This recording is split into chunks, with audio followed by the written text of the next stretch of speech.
Welcome to 2014. We are so very happy to start a new year, and we absolutely thank Dove for its immense contribution to the community for its women's issues. We advocate on behalf of Dove to keep on supporting issues on women's violence and support their children, their homes, educate the women. Thanks to Dove, and a happy 2014. And what we decided to do at the beginning of this year is nutrition is very important to all of us, and I guess we went on a little holiday and put on a little bit weight, and we decided that we should begin this year with nutrition. We have a nutrition on our show today. Her name is Sabari. She's a registered and licensed dietitian and nutritionist. So we're going to see what we can do to help us and help the community here to better look after ourselves and lose the little weight that we have put on. Including us. Including us, definitely. Looking forward to 2014. Hope you're with us and hope you enjoy our shows. Hi Anisha, happy 2014. This is my New Year's presentation to you from Faces of South Asia. I was in Venice this year on the 1st, and I thought I would bring the flavor of Italy and Venice to you. So I bought a tapestry which I'm using as a runner for my table. It's a picture of Venice. I have my champagne, my candles, and horses from Murano. That's an island off of Venice. And the horses are made handmade glass, hand-blown glass. And the horses specifically are, because I was in St. Mark's Basilica. That's like the Times Square of Venice. And that's where you have the horses in the Doge's Palace, which is next to the Basilica. There are 4 bronze horses. And so I thought I would bring 2 of them back home in glass, which I did, to present to you. I have the mask for him and for her. This is used because it has the picture of Venice inlaid in the cheek of the mask. And as the new year approaches, they wear the mask and they dance just like we do in Times Square. And my dessert is ready. I'm looking forward to 2014 and to present many tables and have a happy and a wonderful and a blessed new year. Thank you.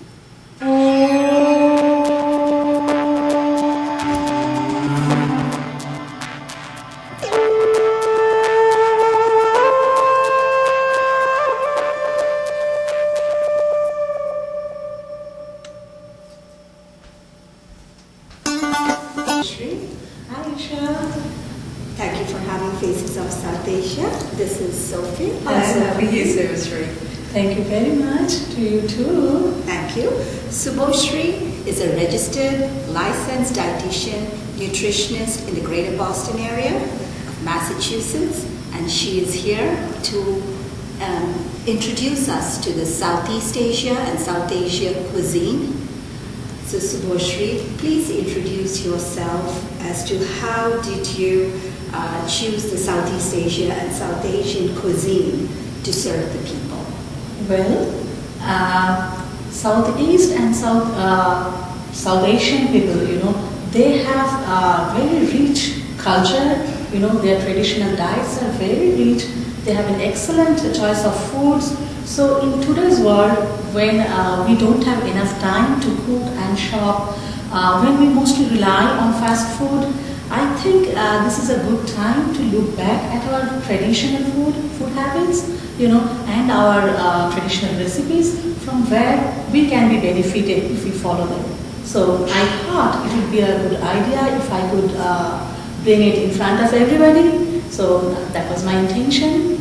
It's a fabulous intention, especially, but what I have noted that Southeast Asia as well as South Asians, we don't like to leave our comfort food. We don't like to step outside, so diet becomes an issue.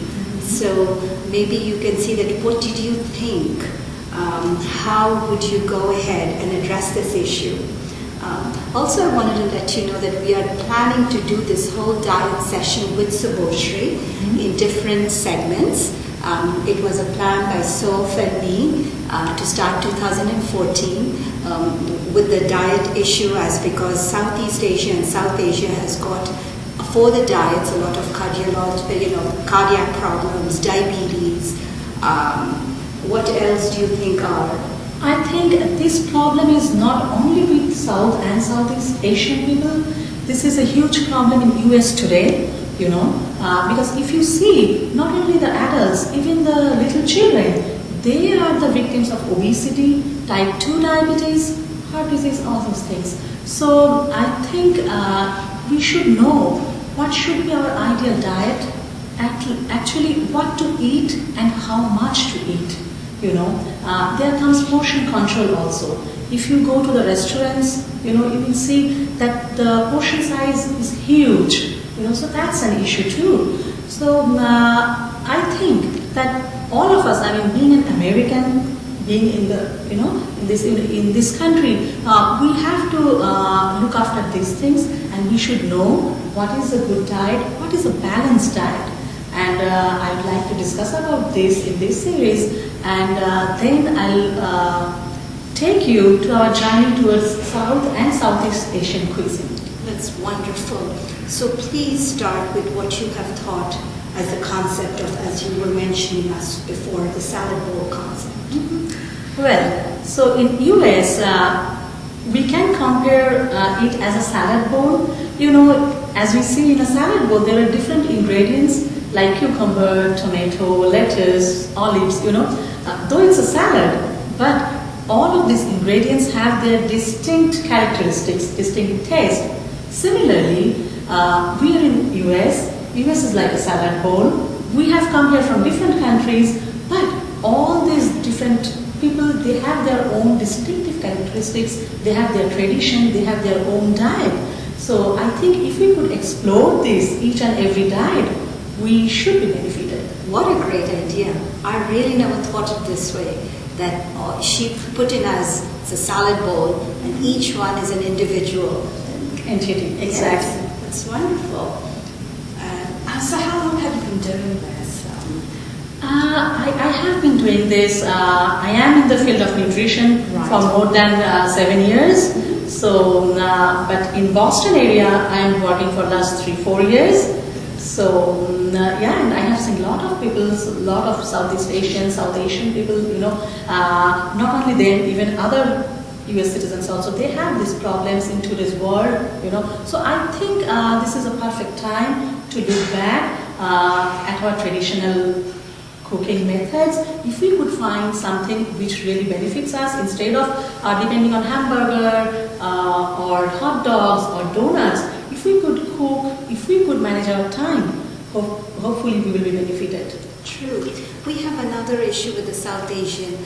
We do have a big vegetarian population. Are you aware? Yes, I do aware. They have a lot of questions that what they should eat as a source of their protein, So we could address that population also, because Asian diet, South and Southeast Asian diet, those are rich in various protein sources. Maybe we don't know, that's why we ask those questions. But if we could explore this, if we could let everybody know that we have a rich source of protein, in our diet, then of course these vegetarian people will be benefited. Perfect. But it's also Southeast Asia, and South Asia is a rice-growing country, as you know. And once it's a rice-growing country, a lot of stuff is made with rice.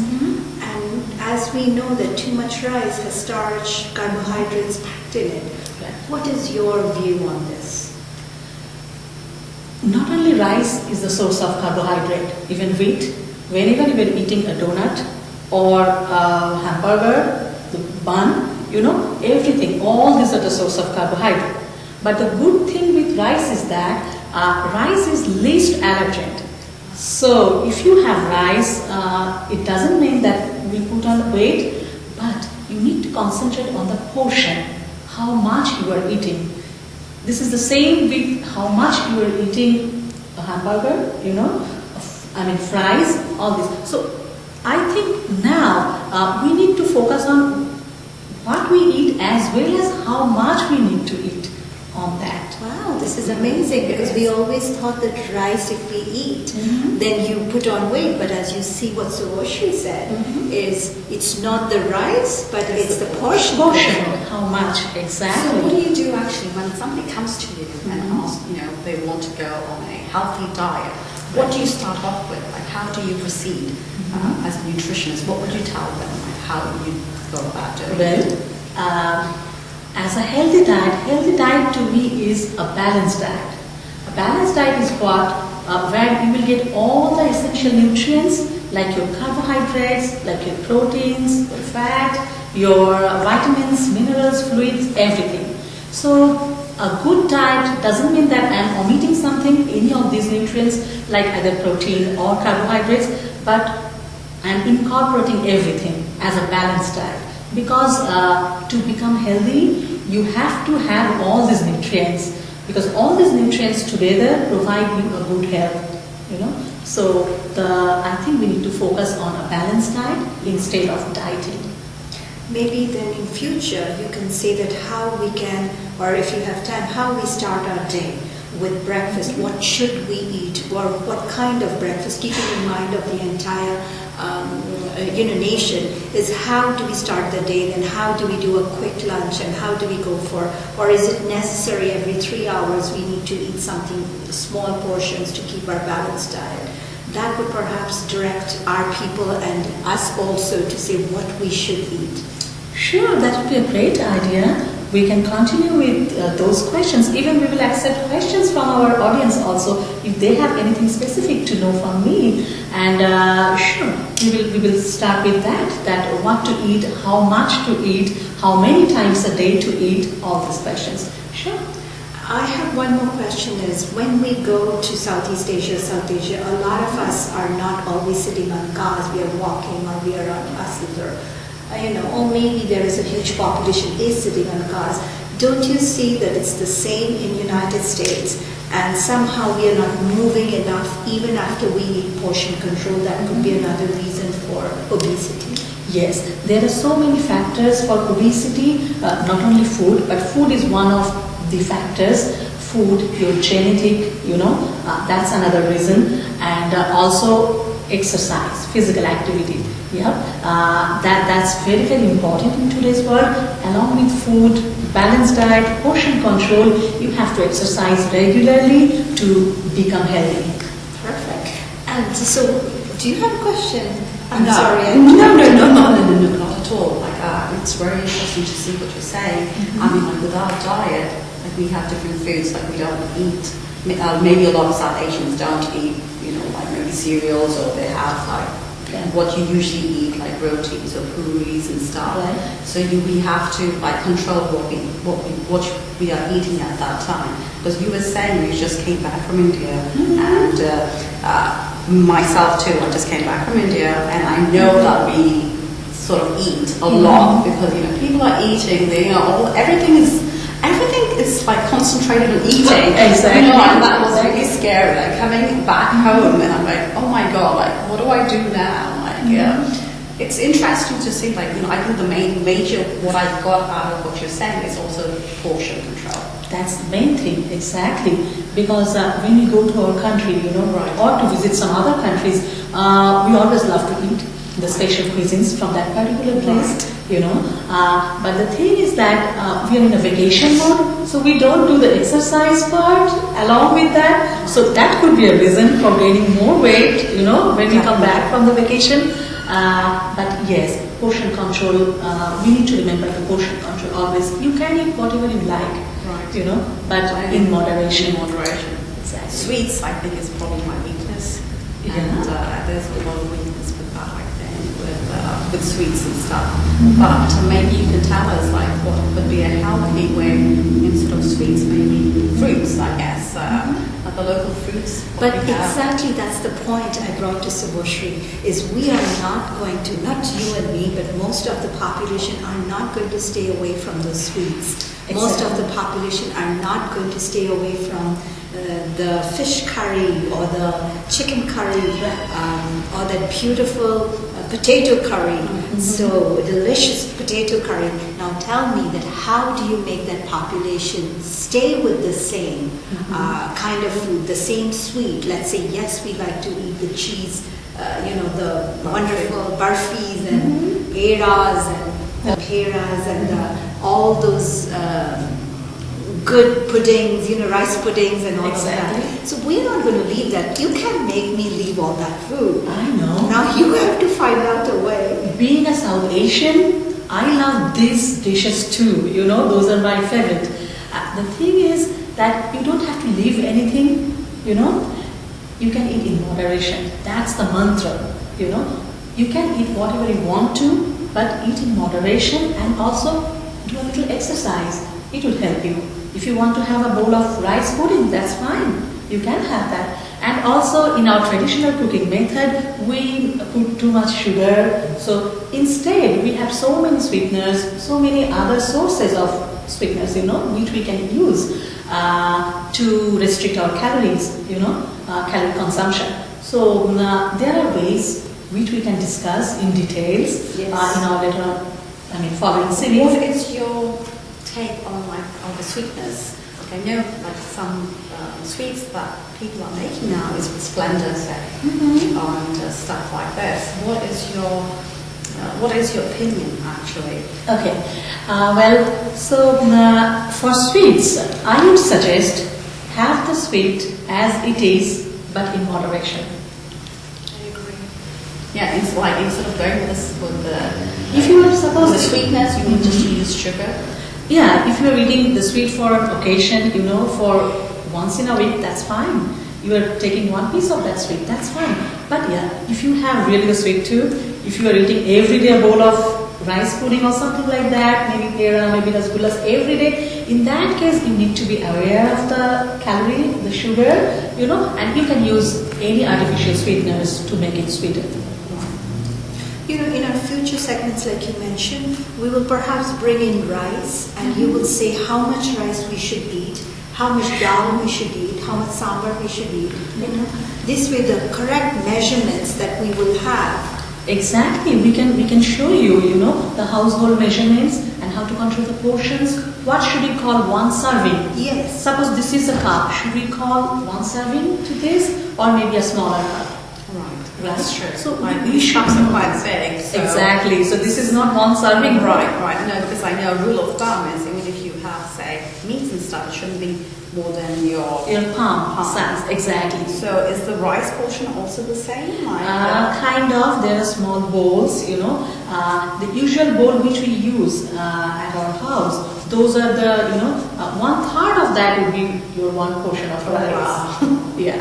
So yeah, in our farming series, we can bring those, we can bring different utensils, we can show them how much to eat, what ingredients and, what should be their portion. I think that's great because once you know whether I should have 2 dosas in the morning or to have 5 at least in the morning, or 2 parathas, or gobi parathas, or aloo parathas. Exactly, we love them. So Subhoshri is going to guide us to say we are going to have only these many rotis, parathas and all. And soon after that, how much we put the calories all together by the end of the day, and then we can also show the gym factor is what's needed to burn the South Asian, because our bodies are different to the other Caucasian bodies. So, and that's how we will go from there. Sure. Is there anything you would like to add, Subhoshri? I just wanted to say you can still have your gobi parathas or your aloo parathas. Maybe instead of 3, you can have 1 and add some fruits with this,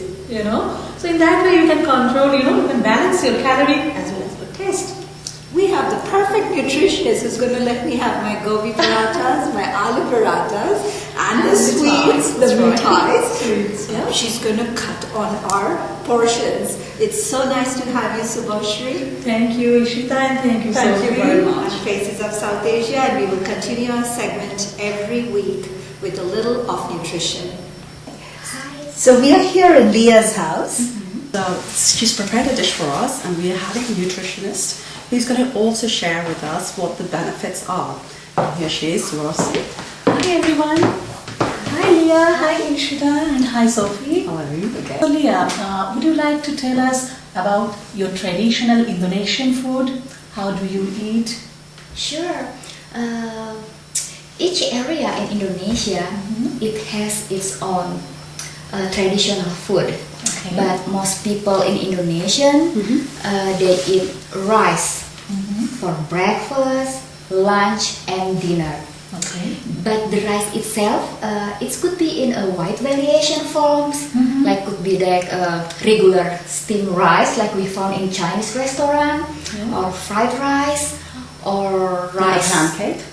Do you have that kind of recipe too, with the rice that's like made flat and stuff like? No, we not don't that have way. it. Okay. I know what you mean. I saw in my friends Right. from India. Right. Yeah, and then we have like a rice porridge. It looks like a rice pudding, something like that. And then we also have rice cake. We call it lontong. It looks like that. Okay, so is it lontong? Yeah, we call it lontong. So it's a rice cake. So how do you make it, Leah? Traditionally, we use the rice we put in the banana leaves. We roll and we boil for a long time. But now it's kind of modern. They sell it in the United States in Asian store. So you can find something like this. So they put in the plastic now. The rice and we boil 1 hour. Then it's really like. So you don't use like the rice cooker to make the rice and stuff. You usually like boil it in. No, the main we eat, we still eat like regular rice, but sometimes we boil. We are boring. We are bored, so we make modification form of the rice. Oh, it's very interesting. Yeah, it's another way of eating the same rice. Exactly. Because we eat 3 times a day: morning, I see. lunch, and Dinner. So the morning breakfast, is that steamed rice usually, or porridge kind of a rice? Yeah, you are right. The most common Indonesian breakfast is like a rice porridge. Okay. But we make it not sweet. We make it savory. Oh, savory. Okay. So we use like what the name? The chicken broth. We cook from chicken broth. Okay. So it's like porridge. Then we use a little bit chicken meat, something like that. Another common Indonesian breakfast is fried rice. Fried rice. Yeah, but we make really simple fried rice for breakfast. So we just use whatever left rice from dinner, and then we add whatever vegetables we have in the refrigerator, and we use a little olive oil. Then somebody who wants more protein, they add the scrambled egg and sliced cucumber. So it's really simple. Oh, good. So it's a combination of carbohydrates, protein, Yeah. and vegetables. That's great. Yeah. So Leah, this is for your breakfast. So what do you have for lunch? For lunch, the most common we eat for lunch like a salad is gado-gado. Okay. It's made from the boiled vegetable and we serve with the peanut dressing. Wow. So do you eat gado-gado with rice? You can, Okay. but it's not common in. Yeah, we eat with rice, but not just like regular steamed rice. We use lontong as a carbohydrate supply, or we can submit with the boiled potato. I see. So instead of having it with rice, you are putting rice cake in it, Yes, right? that's true. So that's a nice way. Yeah, it's wonderful. A lot of vegetarians in Indonesia, or as everybody usually eat rice? But I know a lot of people are going vegan right now. Yeah. Everybody is going trying to be healthy. I think in Indonesia, maybe like 30% vegan, vegetarian. Oh, really? That's Yeah. a big That's a good piece of absolutely. information. Yeah, it's like maybe 30%. So as a nutritionist, what did you think with the food habits of the Indonesian company? As Leah has mentioned that they have 3 times rice. But Leah, do you have any snack in between? It's not common in our country. Okay. Maybe just like afternoon tea, like 4 o'clock. So we eat breakfast between 7 and 9, and then lunch 12 Okay. to 1, and then dinner 7 o'clock. So Okay. around 4 o'clock, we have like only tea or like fried banana. Oh, yeah, wow. that's for. before lunch. Is that like sweet, like when you have fried bananas? Yeah, That's what yeah. sweet. So what have you prepared for us for today? I prepare gado-gado. Is the most famous Indonesian food. Many American people know it. I have best friend they really like this one. That's why I share this recipe. Okay. Yeah. That's so nice of you to share it with us. Thank you. So, would you like to show us how did you prepare it? Yeah, sure. Gado-gado. We call it in Indonesian. Gado-gado means mix, Okay. fusion, and also blend because it's made from many kind of vegetables. You can use whatever vegetables you like. And then the difference is here. It's boiled different with American salad. We love to boil or steam them or blanch them a little bit. So, and then we also serve with peanut dressing. Dressings? Yeah. So, what are the vegetables you used here? Yeah, like I said, we can use whatever vegetable we like, but since we live here, so I try to find the Asian vegetables that is easy to find in our area. Okay. So I use the bean sprouts we can find at Stop and Shop now, and then straight cabbage, white cabbage. This is spinach, Okay. and this is coyote. It's coyote, that is squash. Yeah. Coyote.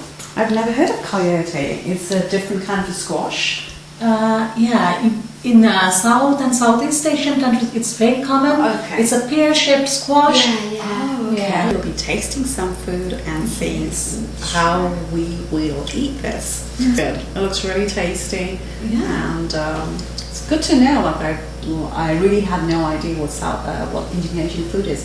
Thank you so much, Leah, for having us here. It's my pleasure. Thank you very much. Thank you for having us. Thank you. Hope you enjoyed that nutrition program and our nutritionist Subosri. We are looking forward to do some more episodes, portion controls, and also food from all parts of South Asia that we can count calories, the breakfast, the lunch, the snack, the dinner. That way we can put together dishes, hopefully to see 2014 a healthy year, but also to support women, because when you're healthy, you're strong. When you're strong, you think better and you don't feel depressed of your weight. So it all is a way of contributing to the woman, to the men, to the community for a better health. And the next show will be on Valentine, which is all about love, and also how to eat healthy, because we do want to kick off this year with health issues, and also with showing people how to eat, what to eat and what not to eat. So I hope you like our program. This year is going to be a big kickoff. Something special on Valentine's Day also, so that we were thinking, is Valentine's Day is meant for love. Love is not an abuse. Just like Dove, when I was taking the classes in Dove, I learned that Valentine's Day or love is not something you have to do. It's respect from both sides. So we will talk a little bit more on behalf of what I learned as a Dove advocate on love and how women are abused in the name of love, and also have a wonderful Valentine's Day presentation. Looking forward to our next show. We'll see you next time. From Faces of South Asia, I'm Esha. And I'm Soph. We'll see you Thank next you. time. Bye-bye.